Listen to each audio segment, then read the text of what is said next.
Hello everyone, welcome back to another video of commerce lab. मेरा नाम है जुनैद अंसारी। हमारा जो क्लास 11th अकाउंटिंग का सीरीज चल रहा था उसमें चैप्टर नंबर 3 चल रहा था, पार्ट 2। चैप्टर नंबर 3 का आज दूसरा क्लास है जिसमें हमारा चल रहा था अकाउंटिंग इक्वेशन।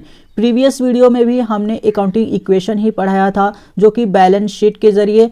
आज हम अकाउंटिंग इक्वेशन दूसरे तरीके से पढ़ाने वाले हैं। मतलब कहने का ये है कि अकाउंटिंग इक्वेशन का आज पार्ट 2 है। तो चलिए हम आगे बढ़ते हैं अपने इस वीडियो में, ठीक है। Business transaction and source document होता क्या है ये हमने जान लिया था। अकाउंटिंग इक्वेशन क्या होता है ये पिछले वीडियो में जान लिया था, इस वीडियो में भी जानने वाले हैं और ये बाकी आने वाली क्लास में हम पढ़ेंगे। आज का जो हमारा टॉपिक है वो है अकाउंटिंग इक्वेशन। तो चलिए हम बढ़ते हैं अपने अकाउंटिंग इक्वेशन। एक बार जान लेते हैं क्या होता है अकाउंटिंग इक्वेशन। वो जो सिग्निफाइज करता है asset of business always equal to total liabilities and capital. Accounting equation उसे कहते हैं जो बिजनेस के असेट को शो करे और किसके बराबर, टोटल लायबिलिटीज और कैपिटल के बराबर शो करे। देखिए यहाँ पे लिखा है asset equal to liabilities plus capital. इसे हम क्या बोलते हैं, इसे हम अकाउंटिंग इक्वेशन बोलते हैं। आई होप कि आप लोग को असेट पता होगा, लायबिलिटीज पता होगा और कैपिटल पता होगा कि ये क्या होता है। असेट होता है जो हमारे बिजनेस में होता है, फर्नीचर होता है, मशीनरी होता है और बाकी सारे जो इक्विपमेंट होते हैं, मतलब जो फिक्स्ड असेट होते हैं उसे हम असेट कहते हैं, मशीनरी, फर्नीचर। तो वो होता है जो हमारे बिजनेस के मॉनेटरी वैल्यू को रिप्रेजेंट करता है। लायबिलिटीज़ होता है हमारी ऑब्लिगेशंस जो हमने उधार ली होती हैं वो हमारी क्या होती हैं, वो हमारी लायबिलिटीज़ होती हैं। कैपिटल क्या होता है, कैपिटल होता है जो हमारे बिजनेस में ओनर पैसा लगाता है उसे क्या बोलते हैं, उसे कैपिटल बोलते हैं। तो आइए हम इसे देखते हैं। Asset equal to liabilities plus capital, ये इक्वेशन कैसे हम लोग सॉल्व करेंगे, कैसे असेट लायबिलिटीज और कैपिटल के बराबर होता है, आज हम इस वीडियो में जानने वाले हैं दूसरे तरीके से। आइए देखते हैं एक क्वेश्चन, और क्वेश्चन क्या बोलता है हम जानेंगे और समझेंगे और इसका सोल्यूशन भी हम करेंगे, ठीक है। ये क्वेश्चन हम लिया है एनसीईआरटी के बुक में से। तो चलिए हम एक एक ट्रांजेक्शन करके पढ़ते हैं और इस ट्रांजेक्शन का हम सोल्यूशन सॉल्व भी करते हैं, ठीक है। पहला ट्रांजेक्शन क्या बोलता है, introduce 8 lakh rupees as cash and 50,000 by stock. मतलब कोई भी बिजनेसमैन है, ठीक है, कोई भी बिजनेसमैन है वो क्या कर रहा है, बिजनेस ओपन कर रहा है, बिजनेस ओपन कर रहा है। उसमें क्या ये कैश लगा रहा है, कैश कितना लगा रहा है, कैश लगा रहा है 8 लाख रुपीज। और स्टॉक कितना लगा रहा है, स्टॉक लगा रहा है, कैश लगा रहा है और स्टॉक लगा रहा है, कितना स्टॉक लगा रहा है 50,000 का, कैश लगा रहा है 8 लाख रुपीज का, ठीक है, और स्टॉक लगा रहा है 50,000 रुपीज का। मतलब ये क्या हो गया, ये उसका इनिशियल अमाउंट हो गया। इसे हम क्या बोलेंगे, इसे हम कैपिटल बोलेंगे। अभी हमने यहाँ पे क्या समझा कि जो भी ओनर पैसा लगाता है उसे हम क्या बोलते हैं, कैपिटल बोलते हैं। तो यहाँ भी एक बिजनेसमैन है जो अपने बिजनेस में क्या ला रहा है, कैश लगा रहा है और क्या लगा रहा है, स्टॉक लगा रहा है। तो वो क्या होगा, वो कैपिटल अकाउंट में जाएगा। और कैश हमारा क्या है, कैश हमारा असेट है तो असेट में जाएगा, स्टॉक असेट है तो असेट में जाएगा, ठीक है। तो आइए इसका हम सोल्यूशन करते हैं। यहाँ देखिए क्या है, असेट, ये है असेट साइड, ये है लायबिलिटीज और कैपिटल का साइड, ठीक है। तो असेट साइड में क्या क्या आ जाएगा, हमारा कैश आ जाएगा और इन्वेंट्री मतलब स्टॉक आ जाएगा, ठीक है। कितने से, 8 लाख कैश आ जाएगा और 50,000 क्या आ जाएगा, हमारा इन्वेंट्री आ जाएगा। टोटल कितना आ गया, 8,50,000, ठीक है। तो ऐसे लायबिलिटीज में कुछ नहीं आएगा क्योंकि यहाँ पे कोई भी ऑब्लिगेशन नहीं बढ़ी है, कोई भी लायबिलिटीज नहीं बढ़ी है। बट यहाँ पे हमारा क्या बढ़ा है, कैपिटल बढ़ा है। कितने से, 8,50,000 रुपए से। तो ये 8,50,000 यहाँ भी टोटल सेम आ गया। तो यहाँ पे इक्वेशन सॉल्व हो गया। Asset equal to liabilities plus capital, ये वाला इक्वेशन यहाँ पे तो सॉल्व हो गया। आइए अब नेक्स्ट ट्रांजेक्शन देखते हैं। नेक्स्ट ट्रांजेक्शन क्या बोल रहा है, purchase plant for 3 lakh by paying 15,000 in cash and balance at later date. मतलब 3 लाख का आपका क्या था, 3 लाख का आपका एक प्लांट था, कोई भी मशीनरी था, ठीक है। उसमें आपने कितना दे दिया, 15,000 आपने पे कर दिया। तो बचा कितना आपके पास, ठीक है, आपके पास बचा 2,85,000 रुपये। ये हमारा क्या हो गया, ये हमारा लायबिलिटीज़ हो गया, ये हमारा लायबिलिटीज़ हो गया क्योंकि अभी इसका पेमेंट हमने नहीं किया है। तो इस वजह से ये हमारा क्या हो गया, इस वजह से ये हमारा लायबिलिटीज़ हो गया और 15,000 जो है वो कैश में से माइनस हो जाएगा। तो आइए देखते हैं सेकेंड एंट्री का। तो यहाँ पे देखिए कैश जो 8 लाख था, उसमें से हमने 15,000 का पेमेंट कर दिया। ये देखिए यहाँ पे लिखा है 15,000 कैश में हमने पे कर दिया था, तो 15,000 हमने पे किया तो कितना आया 7,85,000 आ गया। फिर 50,000 इन्वेंट्री ऐसे लिखा जाएगा, इसमें कोई भी चेंजेस नहीं हुआ है। प्लांट एंड मशीनरी एक नया असेट हमारे बिजनेस में ऐड हो गया, कितने का 3 लाख रुपए का, ठीक है। और लाइबिलिटीज साइड हमारा कितना लाइबिलिटीज बना था 2,85,000 रुपए का, 2,85,000 रुपए का हमारा क्या बना था लाइबिलिटीज बना था। तो लाइबिलिटीज साइड में हमने लिख देंगे। टोटल हमारा इधर भी जब हम इन तीनों को ऐड करेंगे तो आएगा 11,35,000 रुपए, और इधर भी जब इन दोनों को ऐड करेंगे तो कितना आएगा 11,35,000 रुपए। यहाँ भी हमारा जो इक्वेशन है वो सेम आया, ठीक है। तो आइए अब नेक्स्ट देखते हैं। नेक्स्ट एंट्री है हमारा deposited 6 lakh into the bank account. हम लोग 6 लाख रुपए कहाँ पे डिपॉजिट कर रहे हैं बैंक अकाउंट में, ठीक है। तो यहाँ पे सिंपल एंट्री होगा, जो कैश बचा था हमारा यहाँ 7,85,000 रुपीज़, वहाँ पे हम लिख देंगे 7,85,000 रुपये, जिसमें से 6 लाख माइनस कर देंगे। और ये 6 लाख हम इस वजह से माइनस करेंगे क्योंकि हमारे पास से कैश गया है और इसे हम बैंक में ऐड कर देंगे 6 लाख रुपये, तो ये हमारे यहाँ पे बैलेंस शो करने लगेगा। तो यहाँ पे कोई भी इधर उधर सिर्फ कैश माइनस हुआ है, बैंक में गया है, तो लाइबिलिटीज़ और कैपिटल में कोई भी यहाँ पे अफेक्ट नहीं जाएगा। तो इन सब जब 7,85,000 में से 6 लाख माइनस करेंगे तो कैश का बैलेंस हमारे पास बचेगा 1,85,000। इन्वेंट्री में कोई भी मूवमेंट नहीं हुई है तो ये 50,000 ऐसे ही रहेगा। प्लांट एंड मशीनरी में भी कोई कुछ नहीं हुआ है तो ये भी 3 लाख ऐसे ही रहेगा। बैंक में नया ऐड हुआ है 6 लाख रुपए, तो ये 6 लाख ऐसे हो जाएगा। जब इन तीनों को जोड़ेंगे, इन चारों को जोड़ेंगे तो आपका क्या आएगा 11,35,000 रुपए, और इधर इन दोनों को जोड़ेंगे लायबिलिटीज प्लस कैपिटल, तो इधर भी सेम ही अमाउंट आएगा 11,35,000 रुपए। अब आइए नेक्स्ट एंट्री देखते हैं। नेक्स्ट एंट्री बोलता है purchase office furniture for 1 lakh and made payment by cheque. हमने क्या खरीदा, ऑफिस फर्नीचर खरीदा है 1 लाख रुपए का, और पेमेंट किससे किया है, चेक से किया है। चेक से पेमेंट का मतलब हमने बैंक से पेमेंट किया है। तो इसका एंट्री ये है कि जो भी हमने क्या खरीदा है, हमने खरीदा है फर्नीचर खरीदा है, फर्नीचर में 1 लाख ऐड हो जाएगा, ठीक है। मतलब यहाँ पे कैश जो 1 लाख, यहाँ 1,85,000 यहाँ बचा था वो यहाँ पे आ जाएगा कैश 1,85,000। इन्वेंट्री में कोई भी चेंजेस नहीं हुए, इन्वेंट्री ऐसे ही आ जाएगा। प्लांट एंड मशीनरी में कोई भी चेंजेस नहीं हुए हैं, प्लांट एंड मशीनरी ऐसे ही आ जाएगा। बैंक में 1 लाख रुपए क्या हुआ है, माइनस हुआ है। 6 लाख हमारा बैंक का अमाउंट था, हमने ऐड किया था, जिसमें से 1 लाख हम माइनस कर देंगे तो कितना आ जाएगा 5 लाख रुपए बैंक का अमाउंट आ जाएगा। और फर्नीचर में हम 1 लाख रुपए ऐड कर देंगे तो ये फर्नीचर का अमाउंट हमारा आ जाएगा।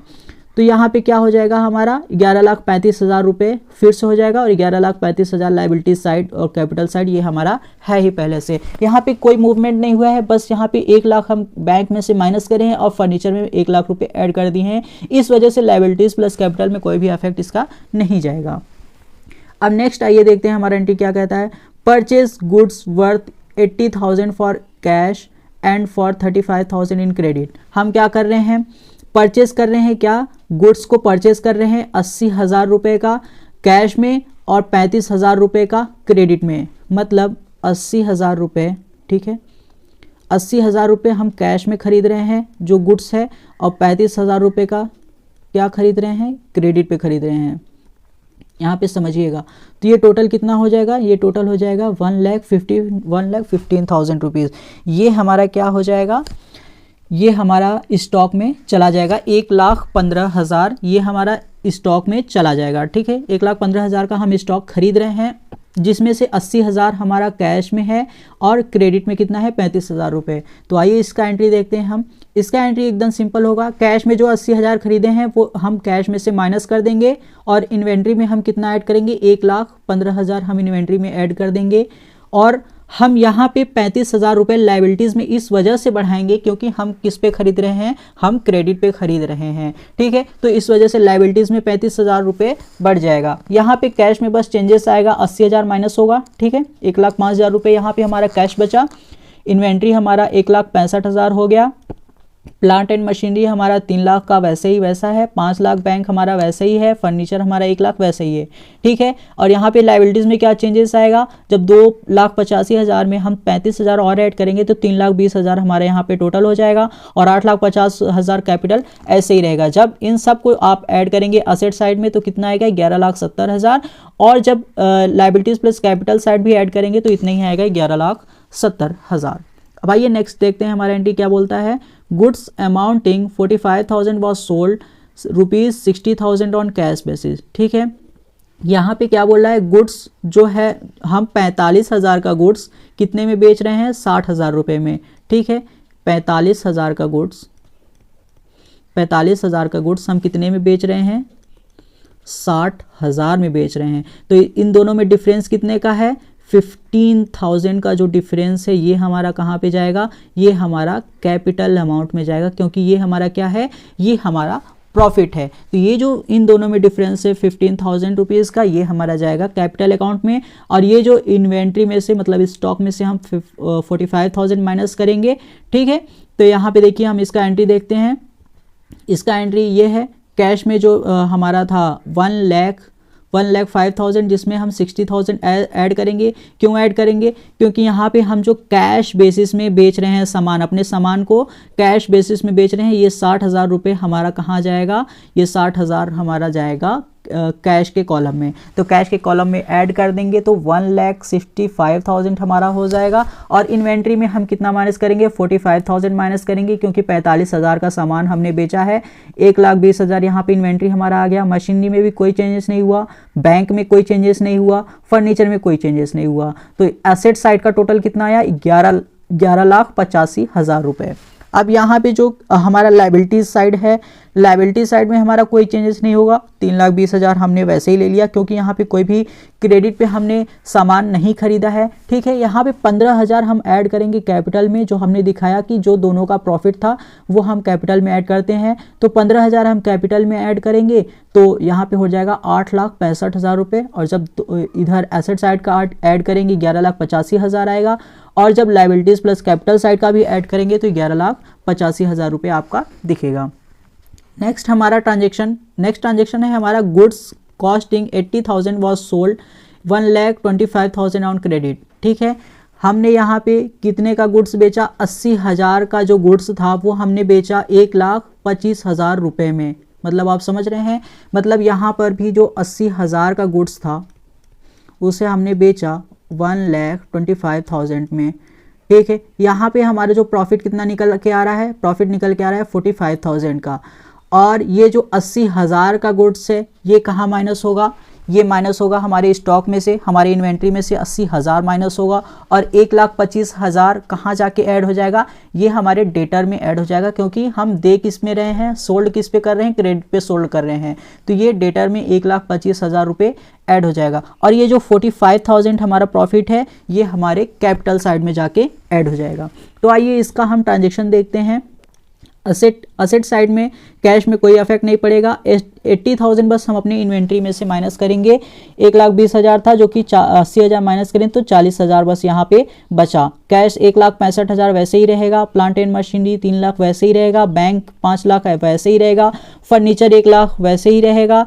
और डेटर में यहाँ पे देखिए, डेटर हमारा एक नया आके यहाँ पे जुड़ गया 1,25,000 रुपीज़ का, तो ये भी ऐड हो जाएगा। जब इन सब को आप ऐड करेंगे तो यहाँ पे क्या अमाउंट आएगा हमारा, 12,30,000 रुपये यहाँ पे टोटल असेट साइड का अमाउंट हमारा आएगा। और लाइबिलिटीज प्लस कैपिटल साइड में हमारा लाइबिलिटीज वैसे ही रहेगा। कैपिटल में हम 45,000 ऐड करेंगे, क्योंकि ये हमारा जो हम प्रॉफिट अर्न करें 45,000 रुपीज़ का वो यहाँ पे ऐड हो जाएगा। जब इन दोनों को आप ऐड करेंगे तो कितना हो जाएगा, 12,30,000 रुपये इधर का भी आपका आ जाएगा। नेक्स्ट देखते हैं हमारा एंट्री क्या बोलता है। नेक्स्ट एंट्री है हमारा, cheque issued to the supplier of goods worth 35,000। हम जो भी 35,000 का जो हम क्रेडिट पे गुड्स खरीदे थे, हम इसको साफ कर देते हैं पूरा। यहाँ पे देखिए, जो हम 35,000 रुपये का इन क्रेडिट ये गुड्स हमने खरीदा था, इसका यहाँ पे हम पेमेंट कर रहे हैं किससे, चेक से। ठीक है, चेक इशूड हम कर रहे हैं किसको, सप्लायर को। ठीक है, जो हम 35,000 का उधार खरीदे थे। तो यहाँ पे क्या हो जाएगा, हमारा बैंक में से 35,000 रुपये माइनस हो जाएगा। ठीक है, और लाइबिलिटीज साइड में 35,000 रुपये माइनस हो जाएगा। कैश में कोई भी चेंजेस नहीं आएगा, तो इस वजह से कैश 1,65,000 ऐसे ही रहेगा। इन्वेंट्री ऐसे ही रहेगा। प्लांट एंड मशीनरी ऐसे ही रहेगा। यहाँ पे बैंक में जो बैंक हमारा बैलेंस था 5 लाख रुपए, उसमें से 35,000 का हमने चेक इशू किया तो वो माइनस हो जाएगा, तो बचेगा कितना, 4,65,000 रुपये। फर्नीचर में कोई चेंजेस नहीं हुआ है, वैसे ही रहेगा। डेटर ने अभी पैसा नहीं दिया है तो ये वैसे ही रहेगा। बट यहाँ पे लाइबिलिटीज जो हमारा 3,20,000 रुपये का बना था, उसमें से हमने 35,000 का पेमेंट कर दिया है, तो ये हमारा 35,000 माइनस हो जाएगा, 2,85,000 रुपये यहाँ पे हमारा बचेगा लायबिलिटी साइड, और कैपिटल साइड 9,10,000 रुपये ऐसे ही दिखेगा। जब असेट साइड को आप ऐड करेंगे तो कितना आएगा आपका 11,95,000 रुपये, और जब लायबिलिटीज प्लस कैपिटल साइड का भी ऐड करेंगे तो कितना आएगा 11,95,000 रुपये। नेक्स्ट एंट्री देखते हैं हमारा क्या बोल रहा है। Check received from customer amounting 75,000 rupees. ठीक है, हम क्या कर रहे हैं, चेक रिसीव कर रहे हैं, मतलब हमारे पास पैसा आ रहा है किससे, कस्टमर से, कितना 75,000 रुपीज। तो सिंपल सा एंट्री हम यहाँ पे कर देंगे। ठीक है, यहाँ पे हम बैंक में बस कितना ऐड कर देंगे 75,000 रुपीज। हमारे पास चेक आ रहा है, चेक का मतलब हमारे पास पैसा बैंक में आ रहा है, तो 75,000 हम बैंक में ऐड कर देंगे, और डेटर साइड हम कितना माइनस कर देंगे 75,000 रुपीज। हमें डेटर से ही पैसा आ रहा है, जो हमने अपना सामान बेचा था 1,25,000 रुपये का हमने सामान बेचा था, बट उसने पेमेंट किया कितना 75,000 रुपीज। अभी भी उसका बचा कितना है 50,000 रुपीज, अभी वो हमें और देगा। तो ठीक है, कैश में कोई चेंजेस नहीं हुआ, इन्वेंट्री में कोई चेंजेस नहीं हुआ, प्लांट एंड मशीनरी में कोई चेंजेस नहीं हुआ, बट यहाँ पे चेंजेस हुआ किसमें, बैंक में चेंजेस हुआ। 4,65,000 रुपये बैंक का अमाउंट था, जिसमें से 75,000 और ऐड हो गया, तो कितना हो गया 5,40,000 रुपीज़। फर्नीचर में कोई चेंजेस नहीं हुआ, ये वैसे ही रहेगा। डेटर में चेंजेस हुआ, डेटर जो 1,25,000 का था हमारा, वो हमारा कितने का हो गया, अब 50,000 रुपये का बचा। जब इन सबको आप ऐड करेंगे तो कितना हमारा अमाउंट आएगा, हमारा बैलेंस आएगा 11,95,000 रुपये, और जब इधर का भी आप दोनों को ऐड करेंगे तो यहाँ पे कितना आ जाएगा 11,95,000 रुपये। आइए अब अपना नेक्स्ट एंट्री देखते हैं। हमारा नेक्स्ट एंट्री क्या बोलता है, विदड्रॉन बाय ओनर। ठीक है, withdrawn bye owner personal use 25,000 रुपये। अब यहाँ पे आप समझिए, ये जो विड्रॉ कर रहा है, कौन विड्रॉ कर रहा है, ओनर, अपने किसके पर्सनल यूज के लिए, कितना 25,000 रुपये। अब ये समझिए, जब कोई भी ओनर अपने बिजनेस से पैसा निकालता है तो उसे हम क्या बोलते हैं, उसे हम ड्राइंग बोलते हैं। जब कोई भी ओनर अपने बिजनेस से पैसा निकालता है पर्सनल यूज के लिए तो उसे हम ड्राइंग बोलते हैं। और ये ड्राइंग कहाँ से माइनस होता है, आइए हम अपने एंट्री में देख लेते हैं। देखिए यहाँ पे असेट साइड में है, वो कितना निकाल रहा है 25,000 कैश निकाल रहा है, तो कैश में से हम माइनस कर देंगे 1,65,000 था, जब हमने 25,000 माइनस किया तो कितना हो गया 1,40,000 रुपीज़। और कहाँ से माइनस होगा, और कैपिटल में से माइनस होगा, वो अपने कैपिटल में से पैसा निकालता है। तो यहाँ पे 9,10,000 हमारा कैपिटल था, जिसमें से 25,000 हमने निकाला, तो कितना बच गया हमारे पास 8,85,000 रुपये।